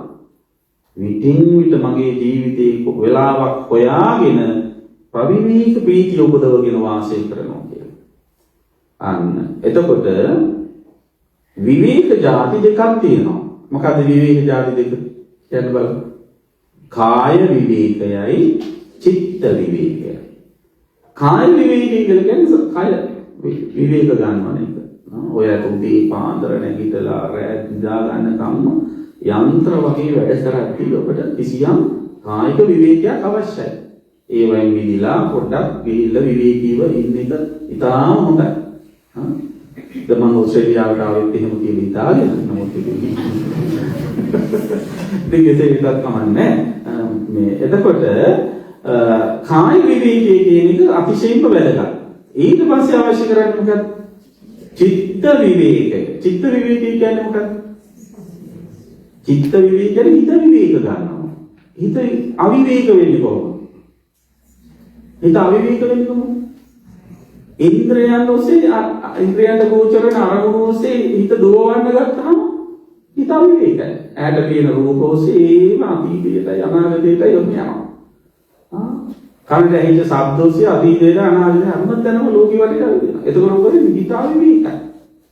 ඒතර හිත විවේක ගන්නවන්න තියෙන කමරම සමත භාවනාව. මේ විදිහට විවිධ අරමුණු ඔස්සේ දුවන හිත එක්තැන් කරලා සමත භාවනාවක් විවේකීව කරන්න පුරුදු වෙන්න කියන එක බුදුහාමුදුරුවෝ අවධානය කරනවා. එතනින් නවතින්න හොඳ නැහැ. විදර්ශනාවට හරවන්න ඕනේ. නමුත් මේ භාවනාවට තියෙන උනන්දු වැඩි කරගන්න. ඊළඟ කාරණාව තමයි සමහරව හිතනවා භාවනාව කියන්නේ මොකද්ද? ඇස් දෙක වහගෙන අත් දෙක උගුලේ තියාගෙන ගල් පිළිම වගේ හෙල්ලෙන්න නැතුව ඉන්නවා. අන්න භාවනා කරනවා. ඒක භාවනාව. ඒක භාවනාවේ ඉරියව්වක් විතර ඇස් දෙක වහගෙන මොනෝප්ලෑට් කරනවද කියලා කවුද? ඒකින්ද එසේ ඉදීමම කෙනෙක් භාවනා කරනවා කියලා නිගමනයකට යන්නේ ඒක නෙවෙයි. එතකොට බුදුරජාණන් වහන්සේට වැඩි බොහොම ලස්සන අපිට මේ භාවනා ගැන කියලා දීලා තියෙනවා. ඒකදී ඊටාම වටින සූත්‍ර දේශනාවක් තියෙන අංගුත්තර නිකාය විමුක්තායතන සූත්‍රය කියලා. විමුක්ති කියන්නේ මුදවා ගැනීම. හිත කෙලෙසුන්ගෙන් මුදව ගන්න උපකාර වෙන. ඒ විමුක්තායතන සූත්‍රයේ බුදුහාමුදුරු දේශනා කළ තියෙනවා හිත කෙලෙසුන්ගෙන් මුදවා ගැනීමට උපකාර වෙන ක්‍රම පහ. ඒ පහෙන් හතරක්ම මොනව සම්බන්ධයෙන්ද? බණ ඇහිීම සම්බන්ධයි. පළවෙනි එක තමයි හිත කෙලෙසුන්ගෙන් මුදව ගන්න නම් සද්ධර්ම ශ්‍රවණි බණ ඇසීම. අන්න පළවෙනි එක. බණ අහනකොට මොකද වෙන්නේ? බෝධිංග ධර්ම වැඩෙනවා. හෙට භාවනා වැඩසටහන මම හේල් දීලා දෙනවා. දෙවෙනි එක බෝධිංග ධර්ම වැඩෙනවා කියලා කියන්නේම මම මතක තියාගන්න නිවනට ලං වෙනවා කියන එකයි. ඊට පස්සේ බණ ඇසීම විතරක් නෙවෙයි. ඊළඟ නිවන් දකින්න දෙන ක්‍රමය මොකද? ඒකත් බණට සම්බන්ධයි. ඒ තමයි බණ දෙසීම. බණ කියන එක. බුදුහාමුදුරන්ගේ කාලේ සමහර හාමුදුරුවෝ බණ කියද්දිම රහත් වෙලා තියෙනවා. කියන හාමුදුරුවෝත් රහත් වෙලා තියෙනවා. අහන ශ්‍රාවකයෝ රහත් වෙලා තියෙනවා. ඒතරම්ම ඒ තුල ඒ බණ තුලින් කෙලෙස් ප්‍රහාණය කරන්න පුළුවන්. බණ දෙසීම දෙවෙනි එක. තුන මොකක්ද? තුන්වෙනි එක තමයි බණ සජ්ජායනා කරන. සූත්‍ර මතක තියාගෙන කටපාඩම් කරලා ඒ සජ්ජායනාව භාවනාවක්. ඒ නිසා ඔය පොඩි සූත්‍ර ඉගෙන ධම්මචක්ක සූත්‍රේ නේද? දැන් හැමෝම දන්නේ හැම දෙයකටම කර්ණීය විද සූත්‍ර විතරයි. එහෙම නැතුව පොඩ සූත්‍ර ටිකක් ඉගෙන ගන්න ඕන. ඉගෙනගෙන ඒක පාඩම් කරලා මතක තියාගෙන ඒක සජ්ජායනා කරන්න. හිත හදාගන්න හිතට කේන්තියක් ගිහපු වෙලාවක හිත කෙලෙසුන්ගෙන් පීඩාවටපත් වෙන වෙලාවක ඉක්මනට අර ගාථාවක් හරි සූත්‍ර පාඩයක් හරි කියවන්න. ඒ තුල බොහෝම හොඳ සහනයක් කෙලෙස් සමනය වීමක් සිද්ධ වෙනවා. ඒතර බණ සජ්ජායනා කියන්නේ. තුන්වෙනි එක බණ මොකක්ද? හතරවෙනි එක. ඒ තමයි සම්මර්ෂණය. සම්මර්ෂණය කියන්නේ අහමුවන් හොඳින් හිතින් විමසා බලන්නේ. ඔන්න බලන්න. ඒ හතරම නිවන් දකින්න විමුක්ත ආයතන කියලා දක්වනවා කාරණා. පස්වෙනි එක තමයි කිසියම් සමාධි නිමිත්තක් මුල් කරගෙන භාවනා කරන එක කියලා. එතකොට ධර්ම ශ්‍රවණය කියන්නේ ඉස්සරම වැදගත් එකක්. ඒකින් අදහස් කරන්නේ භාවනා කරන්න එපා කියන එක. බණ අහනවාද යනු මොකද්ද? භාවනා කිරීම. කම්මඨාන විමුක්තානි ධම්මදේශනා නාමනත්ති. කම්මඨානකින් තොර ධර්ම දේශනාවක්. ඒ නිසා තමයි බුදුහාමුදුරන්ගේ කාලේ ගොඩක් අය බණ අහලා රහත් වෙලා තියෙනවා. ඒ නිසා පුළුවන් තරම් බණ අහන්න දැන් වෙනදට වැඩිය නේද? පෙරට වැඩිය ගොඩාක් අවස්ථා තියෙනවා ධර්ම ශ්‍රවණය කරන්න. අන්තර්ජාලයේ ඔස්සේ ගොඩාක් තියෙනවා. ඒවා හොඳින් තෝරගෙන විසිත ධර්මයේ තෝරාගෙන අහලා දවසකට පැය භාගයක් රැට නිදා ගන්න කලින් නේද? අර නිදා ගන්න කලින් කෑමකට පස්සේ බෙහෙත් බොනෝනේ අන්න ඒ වගේ පුරුද්දක් කරගන්න. කෑමකට පසු පැය භාගයක් බණ ඇසීමයි කියලා එහෙම යොදාගෙන හරි එහෙම නැත්නම් කාර් එක ඩ්‍රයිව් කරගෙන යන ගමන වැඩට යනකොට හරි බණ චුට්ටක් අහන්න. ඇයි? ඔබේ ජීවිතයේ හැරවුම් ලක්ෂය ටර්නින් පොයින්ට් එකේ අහන බණ අතරේ එක පදයක් විය හැකියි. ආන්නේ විසයන් කරන්න ඕන. ඉතින් බුදුහාමුදුරුවෝ දේශනා කරනවා ඔන්න කවුරු හරි කෙනෙක් ඒ විදිහට ධර්ම ශ්‍රවණය කිරීම ආදී වශයෙන් භාවනා කිරීම වශයෙන් ඔන්න හිත විවේක ගන්නවන්න ඕන. ඒකයි කාලේන කාලම් පවිවේකම් පීතින් උපසම්පත්ති විතරයි. ඒ විවේකය ඔබට අත්‍යවශ්‍යයි. භාවනා කරන කෙනා හරියට බැලුවොත් මොකද කරන්නේ? භාවනා කරනවා කියන්නේ මේ මොහොතේ හිතේ ඇතිවන සිතිවිලි දිහා කර බලන් ඉන්නවා. නරක සිතිවිලි ඇති වෙනකොට ඒ සැනින්ම ඊට ප්‍රතිවිරුද්ධ හොඳ සිතිවිලි අර ගන්නවා. සිතිවිලි උපදින හැටි, ඇති වෙන හැටි, නැති වෙන හැටි තීරුම් ගන්නවා. එහෙම නැතුව අමුතුවෙන් මේ පීඩනයක් ලක් කරන එක නෙවෙයි. මේ සිත තුළ සිතිවිලි ඉපදෙන හැටි, නැති වෙන හැටි බලාගෙන ඉන්නවා. අන්න එහෙම බලාගෙන ඉඳලා ඒවත් එක්ක ඇලෙන්න ගැටෙන්න නැතුව ඉන්නවා. දැන් පාරායනට ගිහලා වාහන යන දිහා බලාගෙන ඉන්නවා. එහාට මෙහාට වාහන යනවා. ආන්නේ ඒ වගේ සිත තුළ සිතිවිලි ඉපදෙනවා. ඉපදිච්ච ගමන් අපි අඳුන ගන්නවා මේක හොඳ සිතිවිල්ල මෙතනට සිතිවිල්ල. ඊට පස්සේ අපි මොකද කරන්නේ? ඒ හොඳ සිතිවිල්ලත් ඇති වෙලා නැති වෙලා යන එකක්. නරක සිතිවිල්ලත් ඇති වෙලා නැති වෙලා යන එකක් කියලා තේරුම් ගන්න. යම් හේතුවකින් ඇති වෙච්ච නරක සිතිවිල්ල නැති වෙන්න ටිකක් අල්ලගෙන ඉන්නවනේ මොකද කරන්නේ? ශනිකව ඊට ප්‍රතිවිරුද්ධ කුසල සිතිවිලි විතර ගන්නවා. ඒ හිතට අරගෙනීම තුළ අර නරක සිතිවිල්ල යටපත් කරනවා. කුණී කරලා දානවා. ඒක ගණන්තය අඩු කරලා දානවා. ඒකේ තියෙන අර විදර්ශනා කරලිවල ඒක සම්පූර්ණ අයින් කරනවා. අන්න ඒ විදිහට කටයුතු කිරීම තමයි භාවනා විදිහට. ඉතින් බුදුහාමුදුරුවෝ පෙන්වන්නේ මේ අනේ පිළිසිතුමාට මේ කාරණා ටික කිව්වහම එතන හිටියේ සරියුත් හාමුදුරුවෝ. සරියුත් හාමුදුරුවෝ ඇවිල්ලා කියන අනේ බුදුහාමුදුරනේ මටත් හිතුණා මේ භාවනා කරන අයට කරදර පහ ඇති වෙන්නේ නැහැ කියලා. ඒක උන්වහන්සේ තමන්වහන්සේට හිතිච්ච දේවල් කියනවා. මොකද ඒ පහ? පළවෙනි එක තමයි කාමූප සංහිත දුක්ඛ දෝමනස්ස ඇති වෙන්නේ නැහැ. කාටද ඇති වෙන්නේ නැත්තේ? භාවනා කරන කෙනාට. මොනවද කාමූප සංහිත දුක්ඛ දෝමනස්ස කියන්නේ? කාම කියන්නේ මොනවද? කාම කියන්නේ අපේ හිතේ කැමැත්ත ඇති වෙන දේවල්. ඒවට තමයි කාම කියන්නේ. එතකොට අපේ හිතේ කැමැත්ත ඇති වෙන දේවල් මූලිකව තියෙනවා කීයද? පහ. මොනවද? පංචකාම. මොනවද? රූප, ශබ්ද, ගන්ධ, රස, ස්පර්ශ. ඕක තමයි පංචකාම කියන්නේ. එතකොට ඔන්නෝව මුල් කරගෙන හටගන්න දුක් දුන්නස් නෑ. කාටද නැත්තේ? භාවනා කරන කෙනා. ඇයි භාවනා කරන කෙනා ඒ වෙලාවේදී ඇහැට පේන රූප බල බල ඉන්නේ නැහැ. කනට ඇහෙන ශබ්ද අහලා ඉන්නේ නැහැ. නායක දැනෙන ගඳ සුවඳ ආකාරයෙන් ඒක කුසල සිතක් ඉදී පුරුදු කරන කෙනෙක් කියන්නේ.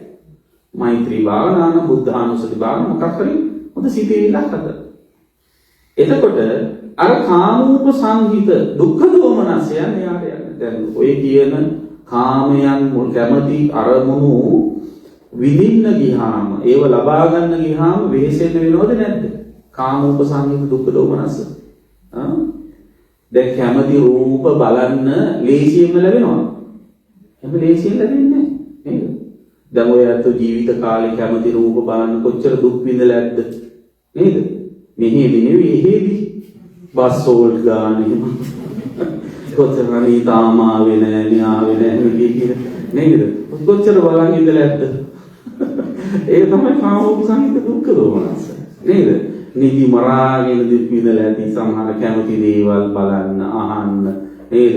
ඊට පස්සේ කැමති කෑම කන්න ගිහිල්ලා කොච්චර දුක් විඳිනවද නේද? දැන් මම විතර කියන එකක් දැන් සාමාන්‍යයෙන් ලංකාවේ අය කෑම හදන්න ගියාම කොච්චර මානසි වෙනවද නේද? ලුණු කපන්න ගියාම නේද? මෑස් දෙක දානවද කඳුළු පෙරාගෙන ලුණු කපාගෙන ඔය එක බැදලා හදලා ඇය ගානක් කෑම හදලා ඉවර වෙලා ලංකාවේ මිනිස්සු විනාඩි 5න් කාලා දානවා. නේද?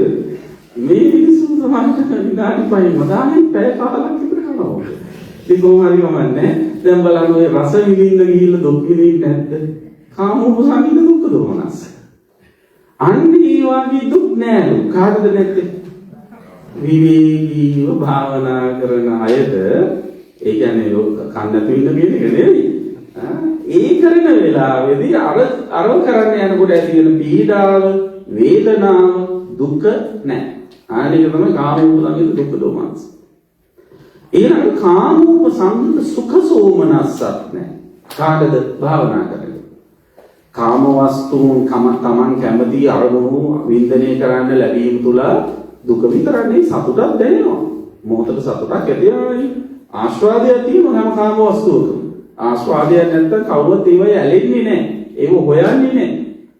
එතකොට සුඛ සෝමනස්ස දේවල් ඒ කියන්නේ කාමයන් මුල් කරගෙන ලැබෙන සැප නිකම්ම ලැබෙන්නේ නැහැ. නේද? ඒ සැප ලබන්න දුක් විඳින්න ඕනද නැද්ද? දුක් විඳින්න ඕන. දැන් බලන්න ඔයත් මේ රටවල් වලට ඇවිල්ලා නේද? සැපෙන් ඉන්නවා තමයි. හැබැයි ඊට අමතරව දුක් නැද්ද? කොච්චර දුක දැන් මේ ඊතලේ විඳින දුකම මැද නේද? ඊට පස්සේ ආයි රස්නේ කාලේද තව කොච්චර දුක් විඳිනවද නේද? ඔය ආදී වශයෙන් ඒවා කාමූප සංහිත සුඛ සෝමනස්ස ලබා ගැනීම සඳහා කැමති රූප කැමති ශබ්ද ආදී අරමුණු විඳිනේ කරන්න ඒවට දුක් විඳින්න වෙනවා. භාවනා කරන කෙනාට මේ භාවනා කරන කාල සීමාව තුළ අර වගේ දේවල් වලට අවධානය යොමු කරන්නේ නැති නිසා එයාට කාමෝප සංහිත සුඛ සෝමනස්ස වලින් ඉන්න ප්‍රශ්නක් නැහැ. ඊළඟට කියනවා මොකද්ද? අකුසලූප සංහිත දුක්ඛ දෝමනස්ස. අකුසලූප සංහිත දුක්ඛ දෝමනස්ස කියන්නේ මොකක්ද? අකුසල් මුල් කරගෙන හටගන්න දුක් දුම්නස් නැහැ. දැන් සත්තු මරන්නේ නැහැ, භාවනා කරගෙන හොරකම් කරන්නේ, කාමයේ වරද හැසිරෙන්නේ, පංච දුෂ්චරිත කරන්නේ නැහැ. දස අකුසල් කරන්නේ නැහැ. එයා ඒ වෙලාවට කයයි වචනයි වෙනසට වැඩ කරන්නේ හිතත් එක්කනේ භාවනාව තියෙන්නේ. ඒතර විවේකී මනසින් භාවනා කරනකොට අකුසල් මුල් කරගෙන හටගන්න දුක් දුම්නස් යාට ඇති වෙන්නේ නැහැ. ඒ විතරක් නෙවෙයි අකුසලූප සංහිත සුඛ සෝමනස්සක් තියෙනවා. ඒ මොනවාද? අකුසල් මුල් කරගෙන සමහර සතුටු වෙනවා. කොහොම සතුටු වෙන්නේ? සත්තු මරල සතුටු වෙනා ඉන්නවද නැද්ද? ඉන්නවා. අනිත් අයට වද දීලා හිංසා කරලා, හොරකම් කරලා නේද? බොරු කියලා රවට්ටල සතුටු වෙන අය එහෙම ඉන්නවද? ඒ නිසාම නියර තියෙන තෝඩි සංග්‍රහය කවිය මොකක්ද? කරන කලට මොකද කියන්නේ? දන්නවද? පව් මීරිය මීසේ විඳින කලට දුක් පාර්ලිමේන්තුවේ වල හොඳයි ලංකාවේ. ඉතින් ආන්නේ වගේ මතක තියාගන්න. ඒ විදිහට පව් කරනකොට දුක් දුම්නස් විඳිනවා සමහර වෙලාවට පව් කරනකොට සමහරු සතුටින් ඒ දේ කරන අය ඉන්නවා. එතකොට භාවනා කරන කෙනාට එහෙම සතුටක් ලැබෙන්නේ නැහැ. මොකද එයා පව් කරන්න යන්නේ නැති හිත කයි වචනේ. ඊට පස්සේ මොකද කරන්නේ? දැන් ඔන්න කාමූප සංහිතේවා ඊට පස්සේ අකුසලූප සංහිතේ. ඊට පස්සේ කියන මොකක්ද? කුසලූප සංහිත දුක්ඛ දෝමනස්ස නැහැ. කාටද? භාවනා කරනකොට. කුසලූප සංහිතේ කියන්නේ කුසල් කිරීම නිසා ඇති වෙන දුක් දුම්නස්. දැන් කුසල් කරනවා කියනවාද? සත්තු මරණ එක අකුසලයක්. ඊට පස්සේ මොකද කරන්නේ? කුසලෙ මොකක්ද? කුසලෙ මොකක්ද? මැරෙන්න යන සත්තු බේරගන්නේ කුසලයක්. නොමරින්න විතරක් නෙවෙයි. ඒතකොට මැරෙන්න යන සත්තු බේර ගන්නවා කියන වැඩේ ලේසි වැඩද? ඒක ලේසි වැඩ නෙවෙයි. ඔය අරක් මරනකොට ඒව නේද? බේර ගන්න දැන් කොච්චර දුක් විඳිනවද? ගිහිල්ලා උදේ පාන්දර ගිහිල්ලා ලොරි හොයාගෙන ඊට පස්සේ ආරක බාර දෙන්න තව මිනිස්සු හොයාගන්න කෙට්ටෙටියම ඒ විදිහට සෑහෙන්න කැප වෙනවා නේද? ඊට පස්සේ හොරකම් කරන එක අකුසලයක්. කුසලෙ මොකක්ද? දන් දෙන එක නේද? දන් දෙන එක ලේසි කරන්න බලන්න. නෑ නිදි මරාගෙන කොච්චර වෙහෙසෙන්න ඕනද? කොච්චර කැප වෙන්න ඕනද ඒකට? ආන්නේ වගේ. ඒක කුසල් කරන්න යනවා කියන එකත් ගත කය සිත වෙහෙසන වැඩ. මම මේ කතා විතර කියනවා මේ මම ගිය අවුරුද්දේ අනුරාධපුරේ වස් වැසුවේ. ඉතින් නිතරම මහසෑය වඳින්න යනවා මම. ඉතින් මම දකින්න ඔය ඈත පිරිසර කම්පලා වලින් ආච්චි අම්මලා සීයලා ඔය පිරිස වඳින්න යනවා මහසෑය. එනකොට අර කප්පු පූජාවල් ආරෙනවා. දැක්කද කංචුක පූජා කියලා අර චෛත්‍ය වටේ හිට උතන්නේ බෞද්ධ පොඩිරදී එහෙම. ඉතින් ඒක දිගට උතන් දිගාරින්න තියෙන නිසා ඔය තූපාරාම හරියට තමයි පටන් ගන්න වැඩි. ඉතින් මේ ගිනි ගහන අවුවේ දැන් ඔන්න ඉතිවිසෝ ගාථා බුදු ගුණ කිය නමස්කාර වේවා බුදුරුවන්ට කිවි දැන් ඔන්න එනවා. ඇවිල්ලා අර හුවන්වැලි සෑයේ සලපතල මළුවට නැග්ග තමයි ගල් හොඳටම රත් වෙලානේ. ඉතින් ඉතිවිසෝ භගවා අරහං කියලා උඩ පනිනවා. ඒ කකුල දිගාගෙන බෑ. සම්මා සම්බුද්ධෝ කියලා ආයෙ උඩ පනිනවා. ඉතින් කොරවක්ක වගේ චෛත්‍ය වගේ උඩ පැන පැන දුවනවා. ආන්නේ උඩ තමයි කියන්නේ කුසලූප සංහිත දුක්ඛ දෝමනස්ස කියලා. ඔය අතරේම තව සමහරෙක් මම දැකලා තියෙනවා ඒට මහා මෙවුනා උයනේ මහා වෘක්ෂයක් සෙවලේ ඕම සංසුගිරියා විකාර ජරමර කරදර නැහැ උදේ භාවනා කරනවා. එතකොට බුදුරජාණන් වහන්සේට සරියුත් හාමුදුරුවෝ දේශනා කරනවා භාවනා කරන කෙනාට තියෙන්නේ මොකක්ද? කුසලූප සංහිත සුඛ සෝමනස්ස.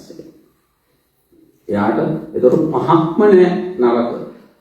කාමූප සංහිත දුක්ඛ දෝමනස්සත් නෑ, කාමූප සංහිත සුඛ සෝමනස්සත් නෑ, අකුසලූප සංහිත දුක්ඛ දෝමනස්සත් නෑ, අකුසලූප සංහිත සුඛ සෝමනස්සත් නෑ, කුසලූප සංහිත දුක්ඛ දෝමනස්සත් නෑ. තේරෙනව නේද? කුසලූප සංහිත සුඛ සෝමනස්ස විතරයි. සුඛ සෝමනස්ස කියන්නේ සතුට. එහෙනම් භාවනා කරන කෙනාට උරුම වෙන්නේ මොකද්ද? සතුට. ආනි සතුට ඔබ සොයාගත යුතුයි. ඒ සතුට වෙනුවෙන් ඔබේ ජීවිතයේ කිසියම් වෙලාවක්, දෛනික ජීවිතයේ කිසියම් වෙලාවක් කැප කළ යුතුයි. කාර්ය බහුල ජීවිතයේ වෙලාව හොයා ගන්න ඕන. උදේ පාන්දර නැදේ ඉඳගෙන තුට්ටක් වෙලා භාවනා කරන්න අඩු ගන්න. අනිතර කියන එක. එහෙම බැරි නම් මොකද කරන්න ඕන? රැට නිදා ගන්න ගියාම හරි භාවනා කරන්න. රැට නිදා ගන්න බුදුහාමුදුරුවෝ පඨම මරණ සති සූත්‍රයේ ද්විතීය මරණ සති සූත්‍රය දේශනා කරනවානේ. නිදා ගන්න ගියාම හිතන්නලු. මොකද හිතන්නේ කියන්නේ? දැන් මම නිදා ගන්නවා හෙට උදේ වෙන්නකොට කලින් මම මැරෙන්න පුළුවන්. එහෙම හිතන කෙනා මොකද කරන්නේ? නිදා ගන්න නැතුව ඉන්නවා. ඒ ඔය නිින්ද කියන්නේ මැරෙන්න මම නිදා ගන්නකොට හැරිලා ඉන්නව මැරෙන්න කියලා. ඒක මොකක්ද? ඒක නෙවෙයි කරන්නේ. කරන්න ඕන මොකද්ද? නිින්ද යනකම් නිදිමත හැදෙනකම් බුදුහාමුදුරු දේශනා කරනවා භාවනාවක් කරන්න. ඒ කියන්නේ වර්තමාන හිත පිටුගෙන ගොඩක් අය නිදා ගන්න කියලා මොකද කරන්නේ? අතීතයට යනවා හිත. නේද? අද දවසේ උදේ වෙච්ච වෙලාවේ ඉඳ වෙච්ච දේවල් ඉඳලා හවස වෙනකම්ම වෙච්ච දේවල් ගැන හිත හිතා ඉන්නවා. එහෙම නැත්නම් මොකද කරන්නේ? හෙට දවසේ අත දවසේ වල පිළියම් යොදන්න බැන අත කවුරු හරි බැන්න නම් ඒකට හරියට හිතට හරියට දැනගන්න බැරි වුණා නම් ඒක අහුවෙන්නේ නැත්නම් රිටර්න් එක ගිහින් බණින්න ඕනේ දැන් මම හිතා ගන්නවා කල්පනා කරනවා නේද? අනාගත ජීවත් වෙනවා. එහෙම වෙන්න එපා. ඒව අතහැරලා දාන්න. අතහැරලා දාලා ඒ මොහොතේ නරක සිතිවිලි ඇතුලේ යටපත් කරගන්න හොඳ කුසල් සිතිවිලි ඇති කරගන්න.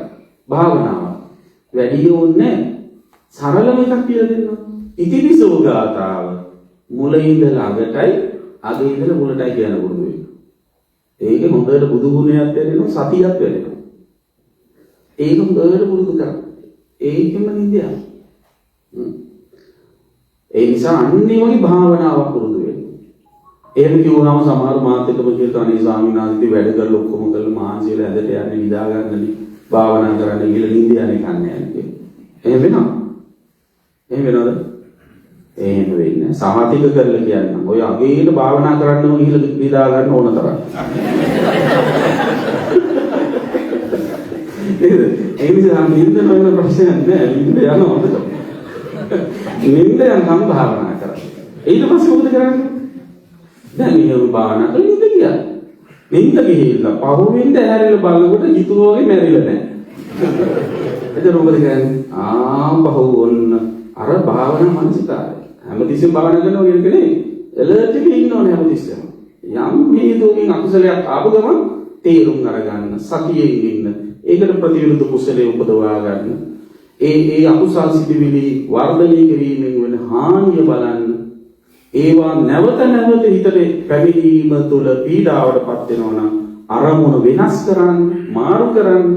අන්නේ විදිහට ක්‍රමවේද භාවිතා කර විතක්ක සංඨාන සූත්‍රයේ සදාන විදිහට පාවිච්චි කරමින් භාවනා මනසකාරයේද ආන්නේම කෙනාට සැනසille ජීවත් වෙන්න පුළුවන්කම ලැබෙනවා.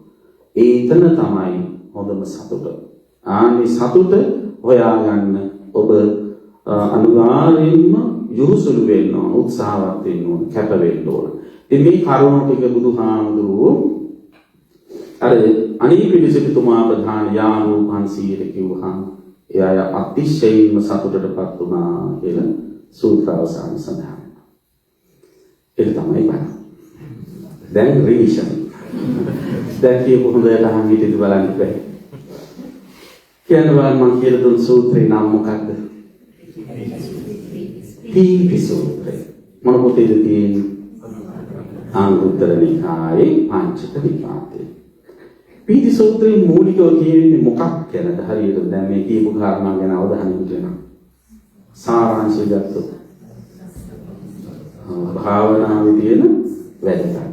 සතුටින් ජීවත් වෙන්න කැමති කෙනෙක් භාවනා කළ යුතුයි කියන එක තමයි මේකේ මූලික හරය. එතකොට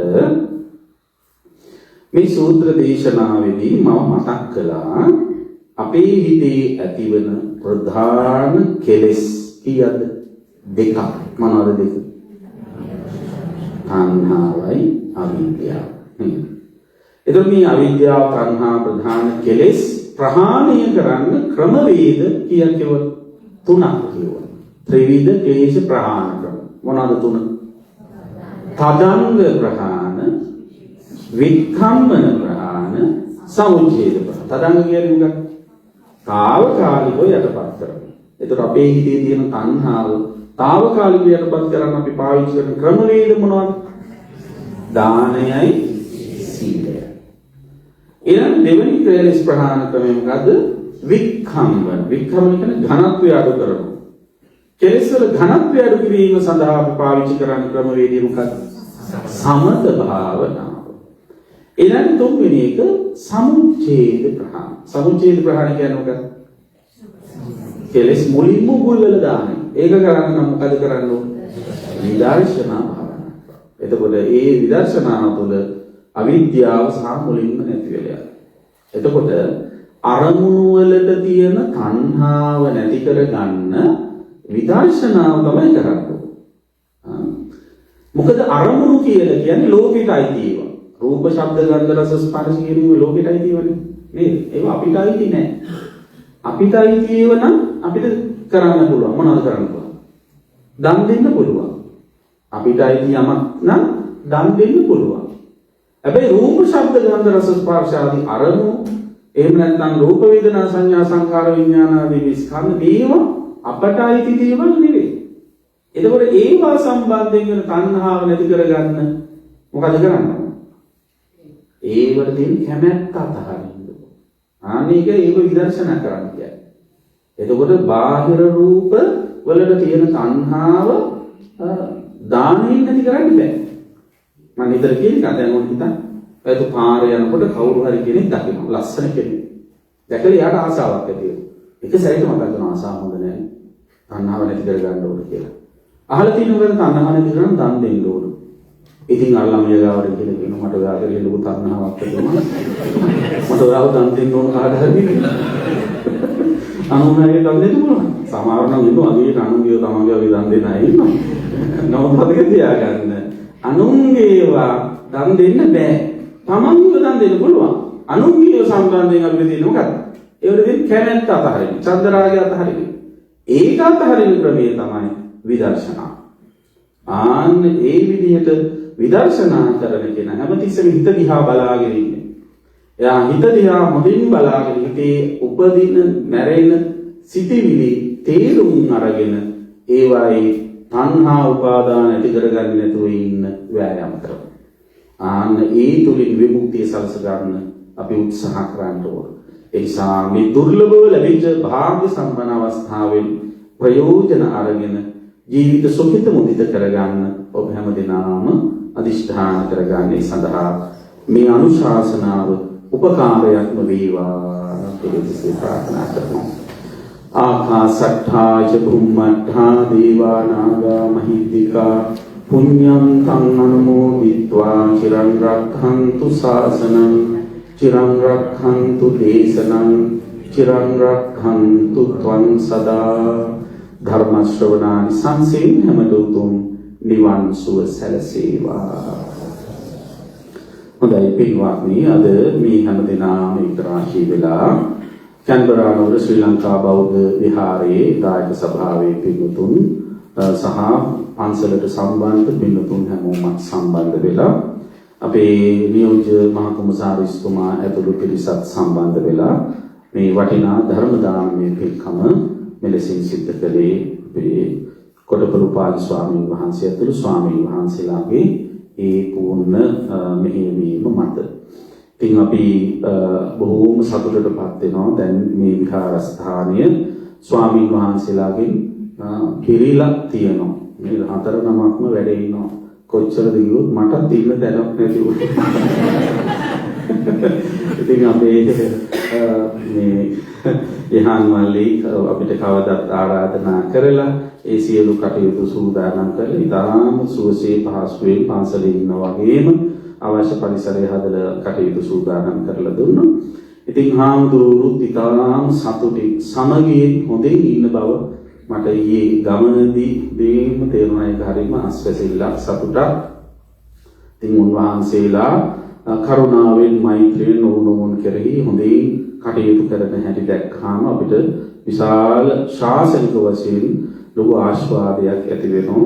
ඉතින් හැමදෙනාම දායක කාරක ආදී පින්තුන් එකතු වෙලා මේ විහාරස්ථානයේ පෙරදාට වැඩි ඉතාම හොඳින් දැන් සංවර්ධනය වෙමින් පවතින ආකාරය අපිට දකින්න ලැබෙනවා. ඉතින් පන්සලක් වුණාම ස්ථානීය වශයෙන් ඒ පන්සල දියුණු වෙන්න ඕන, සංතානීය වශයෙන් දියුණු වෙන්න ඕන. ඉතින් මේ දෙකම දැන් ඉතාම සමබරව සිදුවෙන ආකාරය අපිට දකින්නට ලැබෙනවා. ඒ සඳහා මුල්ව කටයුතු කරන පින්වත් ස්වාමීන් වහන්සේලාටත් දායක ඔබ හැම දෙනාටම අපේ හෘදයාංගම ආශිර්වාදයේ පළ කර සිටිනවා. ඉතින් දැන් මේ සියලු ආකාරයෙන් රැස් කරගත් උදාාරතර කුසල ශක්තිය ඔබ හැම දෙනාගේම මියගිය සියලු ඥාති මිත්‍රාදීන්ට අනුමෝදන් කරමු. විශේෂයෙන් මේ දේශනාව මම හිතන්නේ අන්තර්ජාලය ඔස්සේ ලංකාවේ ඉන්න අය බලනවා. ඒ වගේම මේ රටේ ඉන්න අය බොහෝ දෙනා බලනවා. ඉතින් මේ හැම දෙනාගේම මියගිය සියලු ඥාතීන්ට අපි පින් අනුමෝදන් කරමු.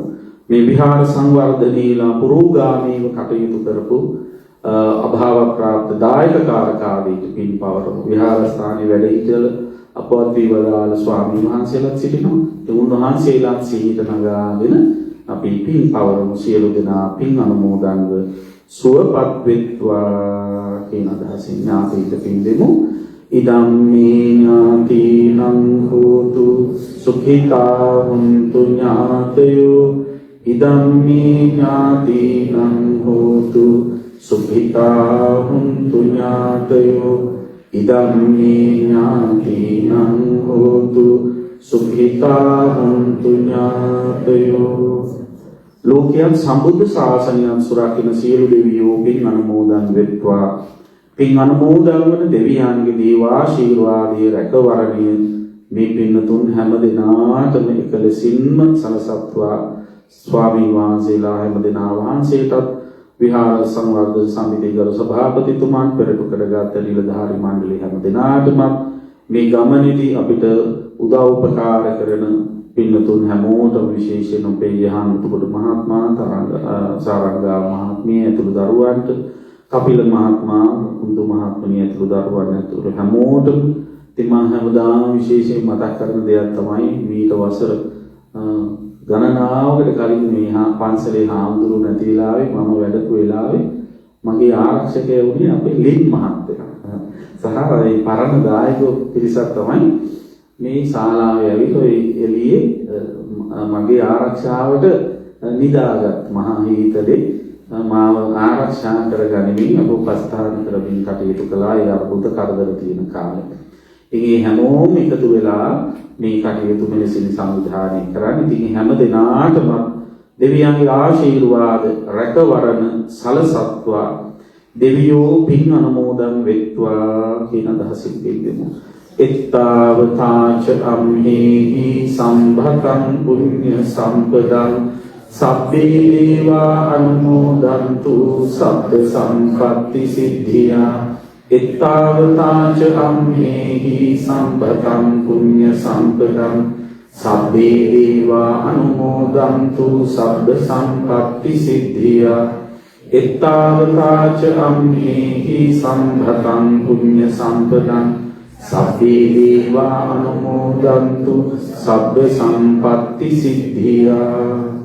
මේ උදානතර කුසල ධර්මයන්ගේ අනන්ත ආශිර්වාද බල මහිමින් පින්වත් ඔබ හැම දිනාටම නිදුක් නිරෝගී සුව චිර ජීවනයේ සැලසේවා.